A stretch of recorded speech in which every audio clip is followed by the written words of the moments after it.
So you're never going to believe what happened today. Saudi Arabia just cut ties with the US dollar. This is the first time in 100 years that the dollar has had a real challenge.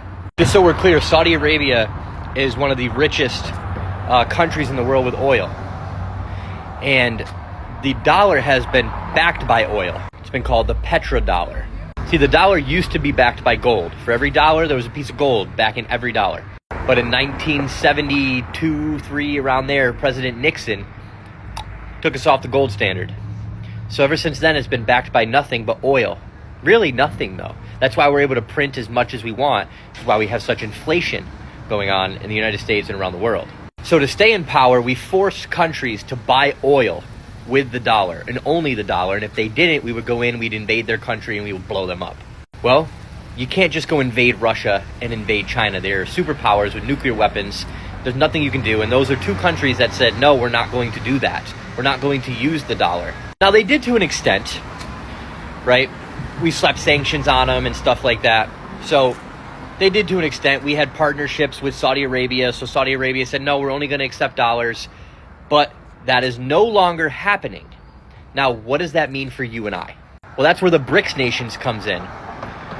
You got Brazil, China, Russia, India. Now you got Saudi Arabia, and many other countries are joining the BRICS nations because they're sick and tired of the dollar. They're sick and tired of the United States and the warmongers. If the U.S. doesn't get their way, and I'm from America, I love the country, I love the concept, I love democracy, I love the republic, I love some of the people, not all of them, depends on which side you're leaning. But my point is, the country as a whole and the idea of America is beautiful. But the politicians have fucked everything up. They're fucking useless. So here we are today. And if this happens and 100 plus countries break away from the dollar and 50% of the world's GDP stops using the dollar and starts using the yuan or a digital yuan or whatever it is, that is really bad for you and I. That means the United States will have to print more money faster and faster and faster, which eventually will turn into something called hyperinflation, where you're going to literally be waiting in line to get fucking bread. And you don't think that can happen in America? Okay, wait around and fucking see what happens. Instead of just waiting around, though, and saying, oh, that's never going to happen, or, okay, I'll do something if it happens, start buying different assets. And no, I don't mean buying homes. First of all, the average person just can't go buy a bunch of fucking houses. That's just, right? This is where I tell you guys, crypto, gold, silver, these things are going to come into play. As more dollars are printed, the Bitcoin, the crypto, the silver's value goes up. Okay? So you keep up with inflation. The money that you save into this won't dwindle away because of the money printing. Take my advice or not, but I promise you, this is going to be one of the best things, the best decisions you'll ever make. I'll say this just for legal purposes. I'm not a financial advisor. This is not financial advice. But if you do your own research, or you just listen, but you do your own research if you want to.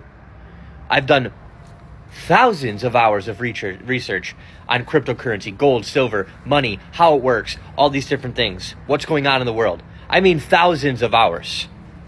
And I can assure you, this is coming. Hyperinflation will happen in America. We are not invincible. As much as we want to think we are not invincible. Writing is on the wall. You see it. You see World War III. We're on the brink of World War III. But World War III may not be a nuclear war.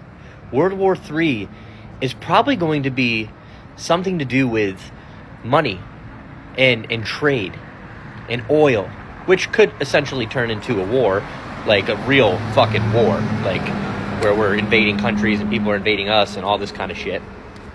God, I hope not, but you never know. So anyways, at the end of the day, go do your own research. I promise you that this is going to happen.